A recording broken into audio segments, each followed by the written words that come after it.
또 오랜만에 인터뷰 영상으로 돌아왔습니다. 오늘은 조금 특별한 주제 그리고 특별한 분을 모셨으니까 또 이런저런 얘기를 들어보도록 하겠습니다. 다 보이시죠?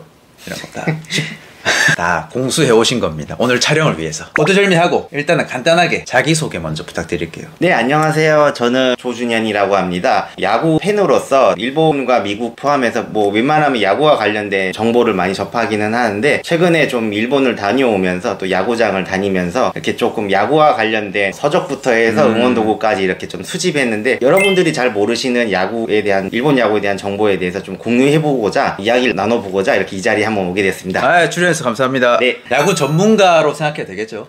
전문가까지는 제가 좀 너무 과분하고 그냥 팬으로서 좀 봐주시면 좀 좋을 것 같은데요. 알겠습니다. 네. 야구 팬. 제가 듣기로는 일본어를 공부하게 된 계기가 야구였습니다. 네, 맞습니다. 그렇죠. 보통 일본어 공부할 때 계기가 뭔지 아세요? 애니메이션, 드라마, 아니면 뭐 음식이 좋아서 뭐 이런 좀 흔한 경우인데, 스포츠적인 면을 좋아서 일본어를 열심히 공부한 사례를 제가 본 적은 없는데, 한국 사람에게 일본을 얘기하면은 흔히 빠지지 않는 주제어가 한일전이라는 요소는 매번 빠지지가 않잖아요. 맞아요. 뭐 어떤 스포츠든 분야든 간에, 특히 구기 종목적으로 축구, 야구에서 좀 많이 심한데, 특히 일본 현지에서는 한일전을 얘기할 때 가장 흥행성 있는 게 야구예요. 사실 일본도 야구에 대한 국뽕이 심한 나라다 보니까 축구에 A매치 하듯이 다른 나라와의 국제 경기를 많이 개최하지만, 다른 나라와의 경기를 하면 관중들이 그렇게 별로 오진 않아요. 한일전일 때 많이 와요? 예, 관중들이 10,000원을 꽉 찹니다. 역시 우리가 일본을 좀 못 이긴 지가 이제 지금 10년 되어 가고 있는데, 좀 슬프지만 아직까지 수준의 격차가 나지만 여전히 뭐 일본에서도 한일전은 최대의 흥행성 카드이기 때문에 한국과의 경기를 개최하기 위해서 국제 경기 열 때마다 좀 많이 대진을 짜는 경우가 많습니다. 다시 그럼 본론 돌아올게요. 네. 일본어를 배우게 된 계기가 야구였거든요. 어떻게 하다가 야구랑 사랑에 빠져서 일본어까지 오게 됐나요? 제가 한일전을 얘기했는데, 어릴 적에 한일전 경기를 많이 봤어요. 왜 한일전을 보다 보면 이기고 지는 것에 일희일비하는 감정이 막 생기잖아요. 맞아요. 그래서 막 상대했던 일본의 주요 선수들을 막 보게 돼요. 그날 잘했던 놈, 눈에 띄는 선수들을 보다 보니까 그 선수의 이름이 기억이 나요. 그래서 이 선수는 도대체 어떤 사람인가에 대해서 좀 알고 싶어지는 거예요. 그럼 이 선수가 하는 말을 알아들어야 되잖아요. 내가 일본어를 공부하는 수밖에 없겠다 싶어가지고 기본부터 공부하면서 어느 정도 지식이 좀 채워지고 나서 유튜브가 들어오고 이제 영상부를 접할 수 있게 되니까 그때 좀 파보기 시작한 거거든요. 네. 야구 처음에 접했을 때 몇 년 전이죠? 그게? 야구를 처음 접해서 제가 아마 초등학교 4학년 때였거든요. 이치로라는 사람이 있었나요, 그 당시?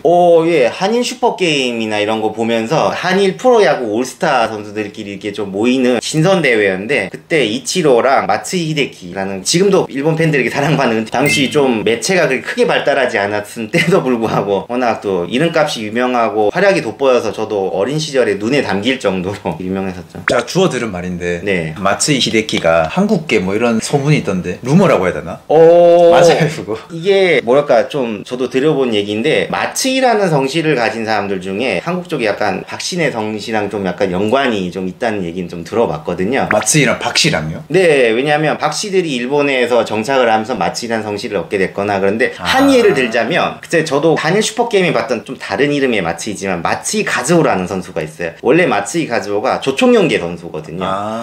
마츠이 가즈오가 일본 대표를 뛰게 되면서 국적을 일본으로 좀 한 사례는 이제 들어봤는데, 더군다나 마츠이 히데키가 또 한국 음식을 대단히 좋아하는 걸 알고 있어요. 김치랑 불고기를 일상적으로 흔히 먹을 정도로. 그래서 물론 마츠이 선수 본인이 인정하지 않았다 보니까 정확하게는 저도 모르겠는데 아마 좀 유력하지 않을까 보고 있어요. 그래서 그런 루머가 도는 거구나. 네, 맞습니다. 이치로는 아무 상관없죠. 네, 뭐 순수 일본인입니다. 그죠, 뭐 외모만 봐도. 최근에도 일본 야구장을 갔다 오셨다고 했잖아요. 네. 그러면 약간 과거로 돌아가겠습니다. 네. 첫 방문 야구장은 어딘가요? 도쿄돔이었습니다. 야구의 심장. 제일 최근에 갔다 온 데는? 두 군데를 갔다 왔는데요. 뭐 지난달에는 히로시마에 갔다 왔고, 작년에는 저 위에 있는 후쿠오카에 갔다 왔습니다. 진짜 야구 보러 일본 가는 거예요? 네. 야구를 항상 목적에 항상 기본적으로 끼워 넣고 갑니다. 간 김에 그냥 일본 음식 먹고, 야구가 가장 메인의 목적을 두면서 갑니다. 일정도 맞추면서 그 팀의 스케줄을 봐가면서 제가 확인하고 가거든요. 네. 연애 한 몇 번 일본 가나요? 연애 한 3번은 필히 가는. 아, 연애 3번은 네, 필히. 네. 일본 야구를 통해서 일본 사회나 기업 문화 중에서 인상 깊었던 거 그런 거 혹시 있었나요? 둘 다 야구를 좋아하는 공통점은 맞는데 야구인에 대한 사회인식이 매우 좀 다르다는 걸 제가 느꼈거든요. 한 예로 들자면 우리나라에서는 연예인이 어떻게 보면 사회에서 미치는 영향이 좀 크잖아요. 네. 인플루언서적인 존재가 되지만 일본에서는 스타급 야구 선수가 연예인보다 대우받는 게 훨씬 높습니다. 그게 꼭 오타니급의 선수가 아니다. 아니어도 스타급이라면 정말 주전급으로서 그만큼 사회에서 받는 인지도가 연예인보다 훨씬 높습니다. 일본은 야구 선수가 축구 선수보다 더 대우를 받는 사회인가요? 축구 선수도 요즘에 좀 대우가 많이 좋아진 건 사실인데 그래도 국민적인 관심사에서는 야구랑 스모가 좀 가장 많았죠. 스모. 네. 그리고 1등 신랑감이 되기도 하죠. 그래서 좀 야구 선수들이 아나운서라던가 되게 미인들을 좀 많이 독차지하는 경우가 많습니다. 한국도 마찬가지지만 네. 일본도 구단을 기업이 운영을 하잖아요. 네. 그럼 이게 한국이랑 일본이랑 좀 차이점 이런 게 있나요? 아니면 일본은 좀 특별한 점도 좋습니다. 일본이 보면은 구단들의 모기업들이 좀 다양하긴 한데 IT가 발달하기 전에 일본은 대개로 언론사나 아니면 저기 좀 철도회사가 좀 모기업인 구단들이 많거든요. 다들 아시는 뭐 요미우리 자이언츠는 아시죠? 뭐 들어보셨죠? 네, 뭐 알죠, 야구를 알죠. 모르시는 분들 알죠, 아는 알죠. 일본의 주요 신문사 중 하나잖아요. 워낙 요미우리 신문이 일본의 또 주요 언론사에 들어가니까 그만큼 일본 내에서도 돈이 가장 많은 구단으로 손꼽히고 그 외에도 선동열 이종범 선수가 뛰었던 주니치 드래곤즈 나고야를 연고로 하는 주니치도 언론사고 철도회사 기업으로 유명한 게 요미우리의 라이벌 팀인 한신 타이거즈. 한신이 바로 철도회사 하니까 한신 한자로 보면은 오사카 고베를 뜻하는 말이잖아요. 그 외에도 철도회사가 또 기업인 데가 사이타마를 연고로 하는 세이브 라이온즈. 세이브 라이온즈가 80년대 때는 거의 뭐 퍼시픽 리그에서 최고 명문 팀이었죠. 그때는 철도회사들이 잘 나갈 때니까 기업 사정이 좋았기 때문에 좋은 선수들을 영입하기 좋았기 때문에 우승을 거의 밥 먹듯이 했는데 최근에는 좀 IT 기업들이 이제 생겨나니까 IT 기업의 대표적인 팀이 소프트뱅크 웍스죠. 그러니까 지금 2010년대 이후로 들어서는 소프트뱅크가 거의 우승을 대부분 많이 차지를 했죠. 아무래도 자금력이 이제는 좀 IT 시장에 대한 수요가 커지니까 그래서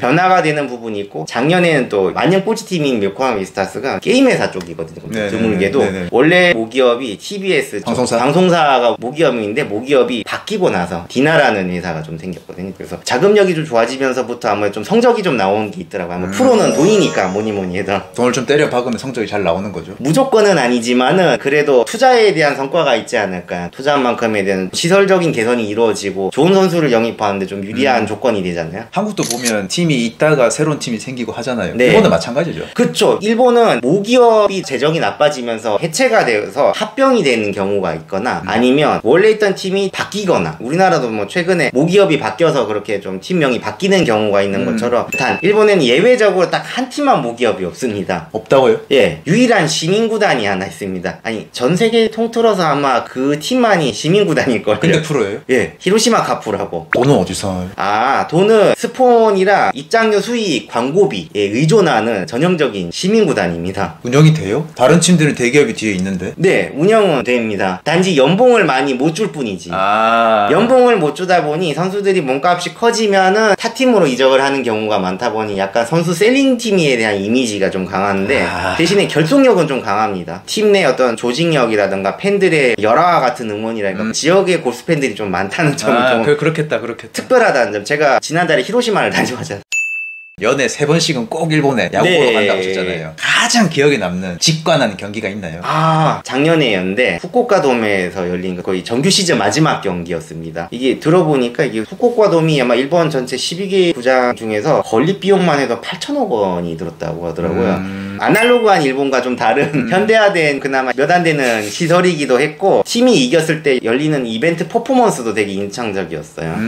왜냐면 그 팀은 경기를 이기면 돔을 이렇게 좀 개폐식이라서 좀 열어주거든요. 네. 열어주면서 불꽃도 터트려주고 하나의 좀 이벤트 잔치가 된다 해야 되나? 그 재미가 있습니다. 일본도 야구구장에서 먹고 하나요? 오, 그럼요. 먹거리도 한국만큼이나 매우 다양하고요. 삼겹살을 구워 먹는 것처럼 그렇게도 해요? 그런 조는 아직까지 없는 걸로 알고 있는데 그래도 뭐 안에서 우동이라든가 라면이라든가 타코야끼라든가 스시도 먹을 수 있고 그리고 한국 야구장과 다른 좀 이색적인 모습이 한 가지 있는데 네. 바로 비어걸이 있습니다. 비어걸이 뭐냐면 맥주를 통에 매거가지고 컵에 이렇게 딱 이렇게 좀 따라주는 그 알바하는 여자아이들을 비어걸이라고 부르거든요. 진짜 그게 정식 명칭인 거죠. 비어. 예, 맞아요. 판만큼에 대한 인센티브를 받거든요. 예뻐야겠네요. 하나 일화를 좀 말씀드리자면 후쿠오카에 작년에 한번 갔을 때 조그만한 아주 쪼꼬미 같은 그 귀여운 비어걸이 있었는데 제가 그렇게 맥주를 딱 즐겨 마시는 성격은 아니거든요. 근데 그 애가 너무 귀엽기도 하고 한국을 좋아하더라고요. 한국어도 좀 몇 마디를 하니까 그 점이 좀 너무 인상 깊어가지고 맥주를 3잔이나 사줬습니다. 한 잔 얼마 받아요? 보통 850엔인데 작죠? 그거 종이컵 그 네, 아니, 플라스틱 컵인데 근데 경기 끝나갈 때쯤 되면 좀 약간 싸게 팔아서 한 650엔에 팔거든요.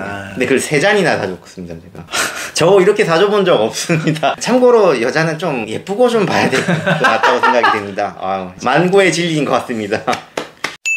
지금부터 조금 더 한국과 일본에 대한 비교를 저도 좀 듣고 싶어요. 네. 솔직히 비교 이런 거 되게 좋아하잖아요. 그렇죠. 네. 아무래도 좀 서로 다른 나라니까 네. 비교를 하면 좀 관심이 좀 귀에도 잘 들어오고 하니까 네. 제가 지금부터 여쭤볼게요. 한국과 일본의 야구장 분위기부터 저한테 한번 설명해 주세요. 제가 양국을 좀 비교를 해보니까 딱 또렷하게 나는 게 뭐냐면 응원 문화가 좀 달라요. 왜 그러냐면 한국의 응원 문화 같은 경우는 뭔가 큰 콘서트장 갔다 해야 되나? 선수가 등장할 때마다 그 선수에 대한 응원가가 우리가 일반적으로 쓰는 가요를 좀 차용해서 쓰는 경우가 좀 많거든요. 네. 거기에다가 좀 견제구를 날리면 부산 같으면 막 이렇게 한다 하잖아요. 근데 일본은 다들 좀 획일적으로 똑같아. 좀 일본이란 나라스럽게 보면 가장 흔한 응원 방식이 트럼펫이나 나팔을 부르면서 관중들이 환호성을 지른다던가 그리고 응원 도구 자체가 이게 좀 플라스틱 같은 스틱이 있거든요. 이 스틱을 가지고 탁탁탁탁 치는 거. 볼륨 스틱이 아닌 좀 다른 플라스틱으로 조그만하게 된 게 있거든요. 그게 항상 있어요. 그걸로 보통 응원을 하구나. 네, 그거는 고시엔도 똑같아요. 아니 프로든 아마든 그냥 응원 방식이 이게 천편일률적으로 똑같아요. 거기에다 하나 더 다른 점을 얘기하자면 치어리더에 대해서 얘기하는데